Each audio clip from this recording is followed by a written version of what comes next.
Hello and welcome to My Week in Baseball. I'm your host, Phil S-Truth Harrison. You're listening to Season 4, Episode 7.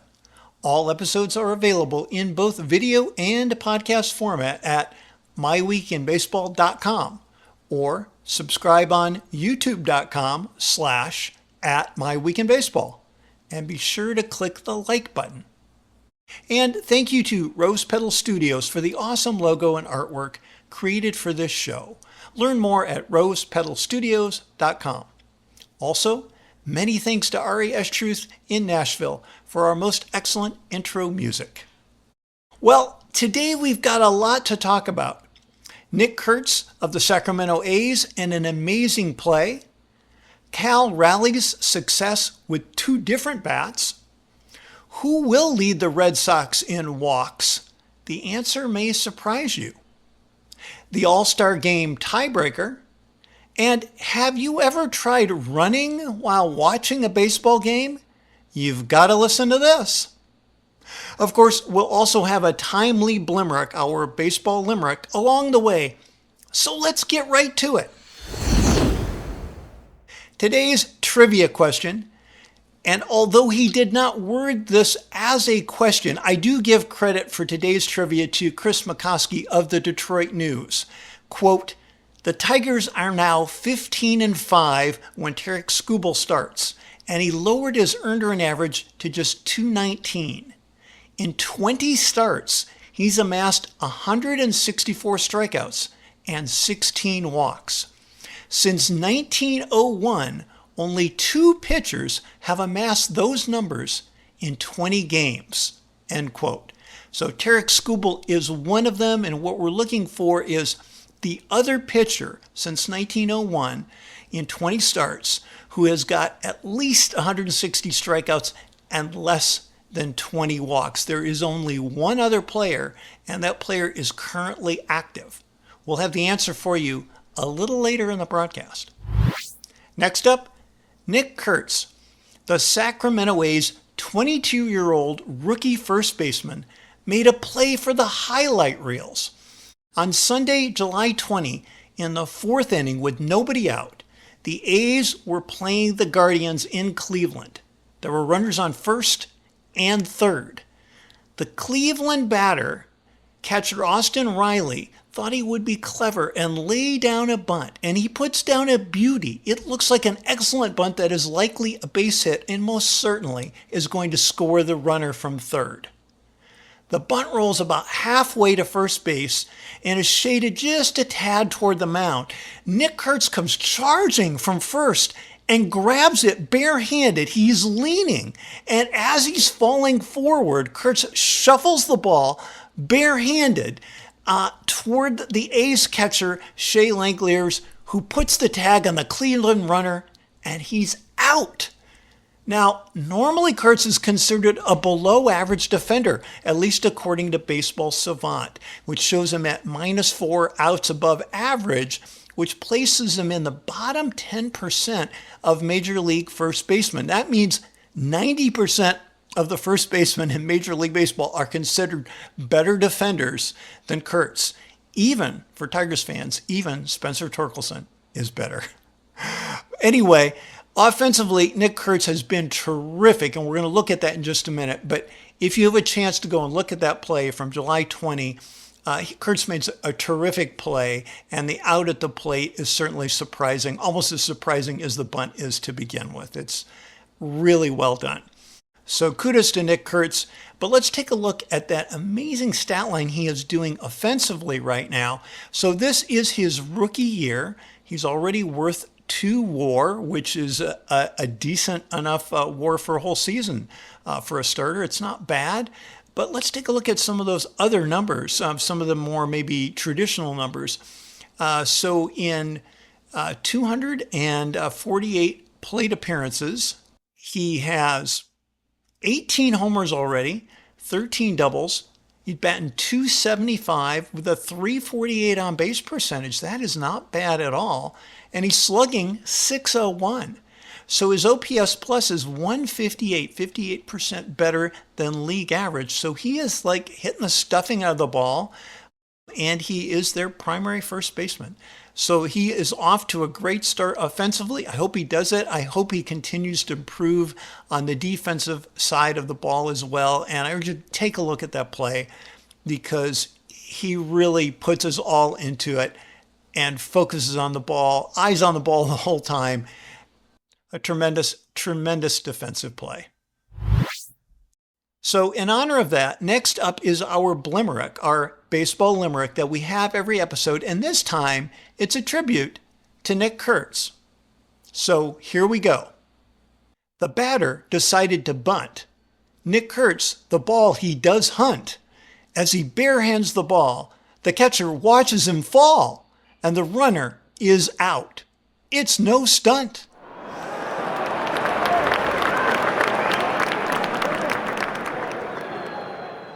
Next up, has the Torpedo bat caught on? Well, we talked about this earlier in the season. That's the bat that has the weight, and the main part of the bat is kind of shifted toward the middle, toward traditionally where the trademark would be, rather than at the end of the bat.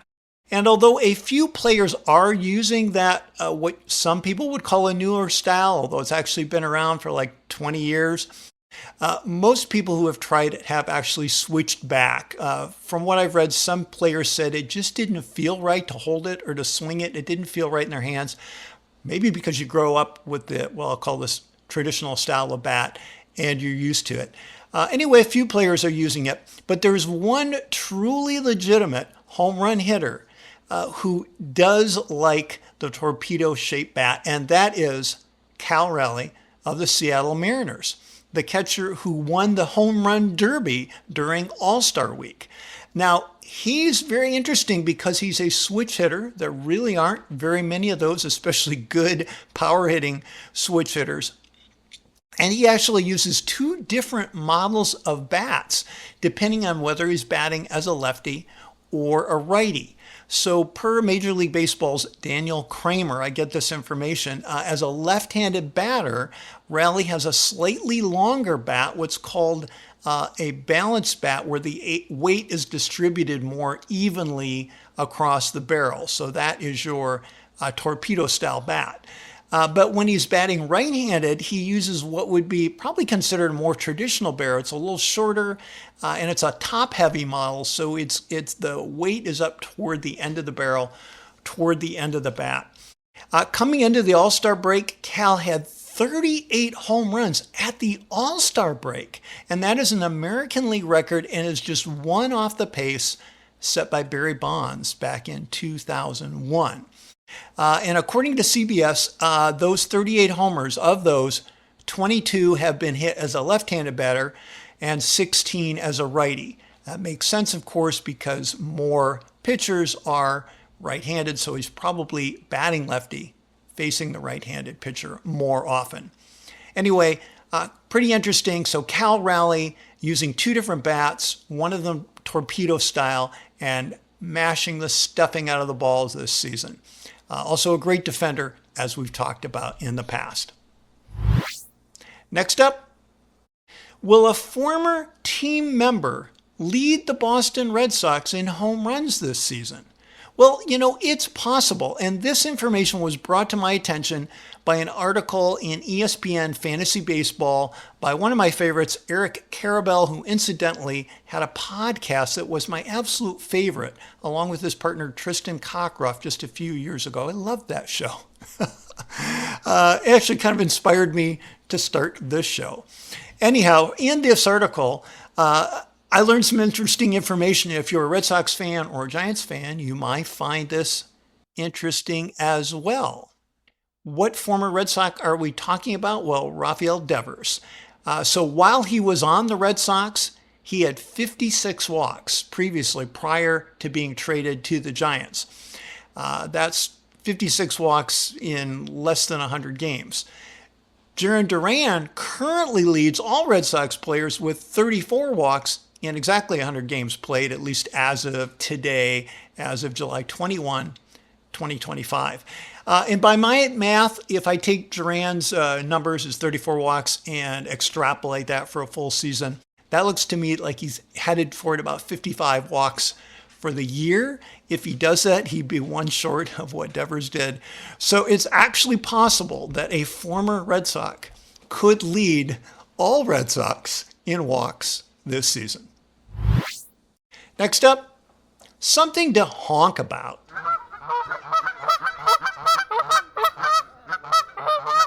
Well, this year's All-Star game, as you may know, ended in a 6-6 tie. At least that's the way I look at it. And I'm okay with that. But you know what? I hated the tiebreaker. I did. Did you see it?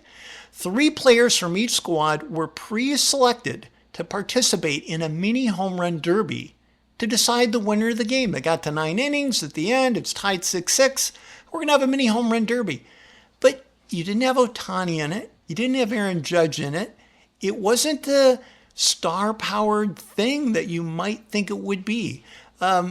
Anyway, each player got 3 swings, and Kyle Schwarber of the Phillies, who is a legitimate power hitter for sure, he was the hero, sort of at least, in this one by hitting all of his balls over the wall. So the official line was that the National League won the game 7-6 due to the tiebreaker, but it really was a 6-6 game. So I think that's strange. I think for me, I would rather one of 2 things. I would rather see them play it out. You put the ghost runner on second base like they do during the regular season. And most of the games, they hardly ever go beyond 10 or 11 innings anyway. Now, I can see you might run out of players. It's the All-Star game. You're trying to get everybody in, and that's good because people want to see their favorite players play, the players from their favorite teams play. But you could allow free substitution, and you could bring a couple of players back in if you needed to. That's one possibility. Or you know what? I'd be fine if they just ended in a tie. That's okay too. The winner doesn't matter anyway.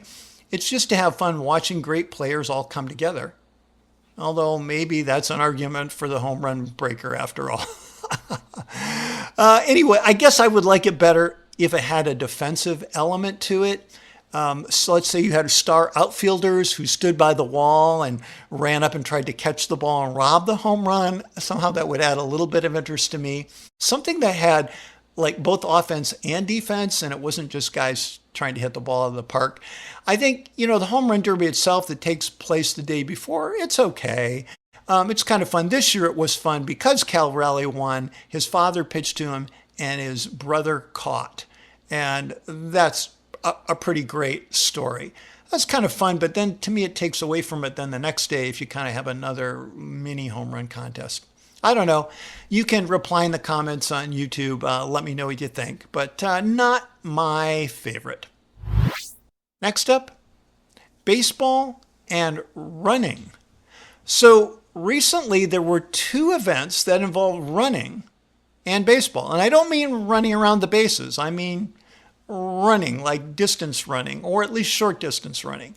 So recently in Atlanta, they had a 4.4 mile race in honor of Hank Aaron's number 44. And I think that's pretty cool. And 4.4 miles, that's a nice distance.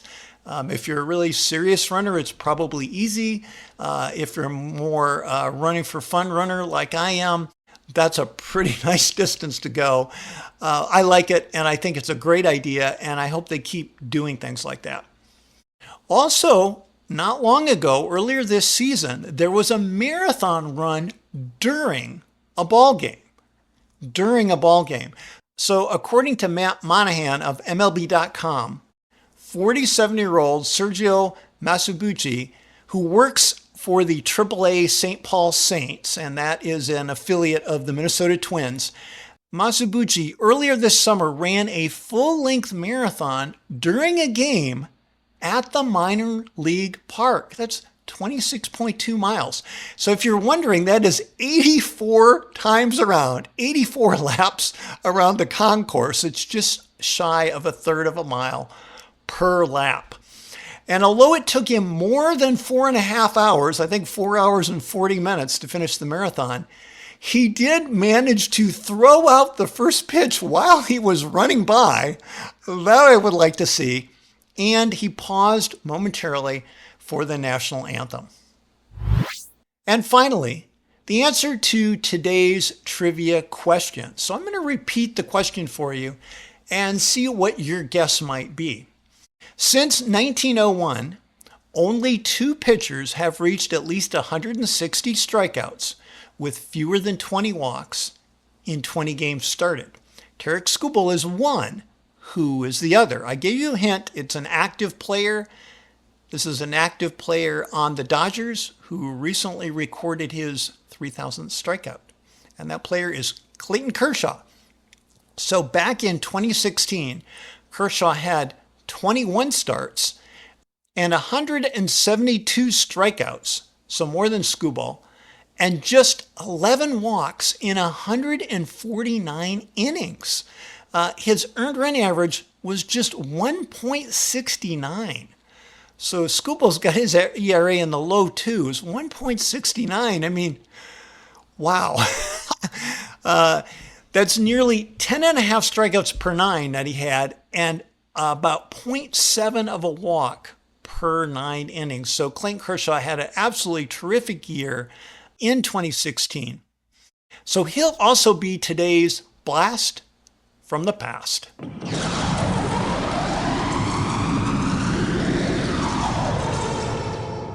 So you may be a Dodgers fan or you may not be a Dodgers fan, but it's hard not to be a fan of Clayton Kershaw, one of the best left-handed pitchers in the history of the game. Let's take a quick look. He has now pitched for 18 years. This is his 18th season. He started at age 20 back in 2008. So for his career, currently he has 216 wins. He's another one of those guys you think, wow, will there really ever be another pitcher who gets to 300? I know we've talked about how close Justin Verlander is. He's in the like 270s or something, around 270. But here you've got Kershaw, who's been so good for so long, but he has had a lot of injuries. Still, 216 wins, only 95 losses. And yes, you could say wins and losses don't matter that much, but you know what? I think that applies to mortal pitchers. You know, if you're an ordinary pitcher and you pitch, 5 innings, 6 innings, you could certainly help your team and you can be a good pitcher doing that. But the really good pitchers are going out there and they're throwing 7, 8 innings, sometimes a complete game. I know we don't get too many of those anymore, but Kershaw is one of those throwbacks who could give you those kind of innings when he was healthy. And so he's got a career earned run average of 2.52. Just fabulous. He has started 440 games, and he has 25 complete games and 15 shutouts, which really, for a modern day player, not too bad. Just shy of 2,800 innings pitched and just over now 3,000 strikeouts, which he just did a couple of weeks ago. And if I remember correctly, I think it was on his last pitch of the inning. I believe they were going to take him out if he didn't get the guy out. I think he was on his 100th pitch that he finally got his 3,000th strikeout. They wanted him to do it at home. His career WHIP, walks and hits per innings pitched, 1.01. I mean, just essentially a runner an inning. I mean, that's superb. What's a more typical guy is probably more like 1.3. If you get up to like 1.4, you're not so hot. If you get to 1.5, you're barely hanging on. 1.1, 1.2, that's very good, but 1.0, wow. 6.9 hits per 9 innings. We talked about the low walks, 2.2 per 9 innings over his career, and 9.7 strikeouts per 9 over his career. So just absolutely terrific. Cy Young Award winner 1, 2, 3 times, along with the MVP once. Been an all-star, if I'm just counting, more than I can probably count. 1, 2, 3, 4, 5, 6, 7, 8, 9, 10, looks like 11 all-stars. Anyway, congratulations to a great career for Clayton Kershaw. Let's hope he can keep it going again. This year he is 4-1. He actually is winning some games where other pitchers like Verlander are not. He's 4-1 with a 3.27 ERA. He hasn't pitched a lot, 55 innings, but they've been good innings. So, well done, Mr. Kershaw. And that's all for today, my friends.